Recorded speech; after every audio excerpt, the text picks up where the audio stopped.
एक छोटे से गांव में लखन नाम का गरीब किसान रहता था। उसके पास थोड़ी सी जमीन थी और उसी से उसके परिवार का गुजारा चलता था।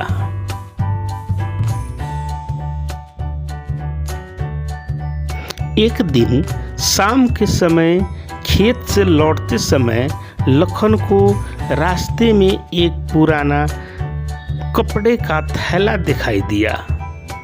उसने थैला खोलकर देखा तो उसके अंदर बहुत सारे पैसे थे।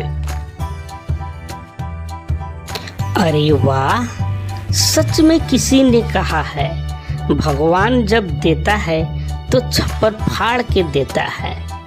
मैं अब इन पैसों से अपना सारा कर्ज चुका दूंगा, बच्चों का पेट भी भर जाएगा और बाकी के पैसों से एक गाय खरीदूंगा और दूध बेचकर खूब सारा पैसे कमाऊंगा। लेकिन अगले ही पल उसे अपने पिता की बात याद आई।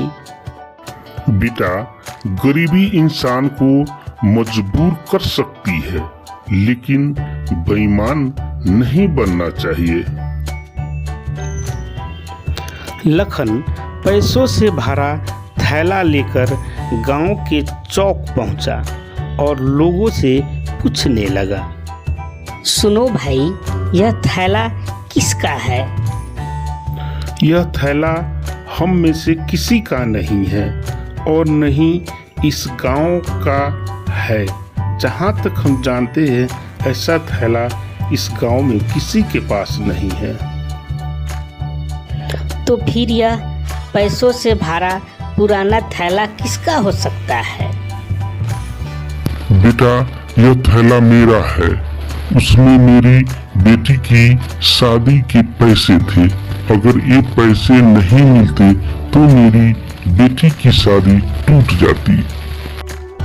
अरे कोई बात नहीं चचा, ये लीजिए अपना पैसों से भरा थैला और अपनी बेटी की शादी खूब धूमधाम से कीजिए। बूढ़ा चचा थैले से कुछ पैसे निकालते हुए लखन की तरफ बढ़ाता है। ये लो लखन बेटा, तुम्हारी ईमानदारी का इनाम, जो शायद ही किसी में पाया जाता है। अरे नहीं नहीं चचा, मुझे इनाम नहीं चाहिए, बस मेरी दुआ कीजिए कि मेरे बच्चे भी बड़े होकर ईमानदार बने।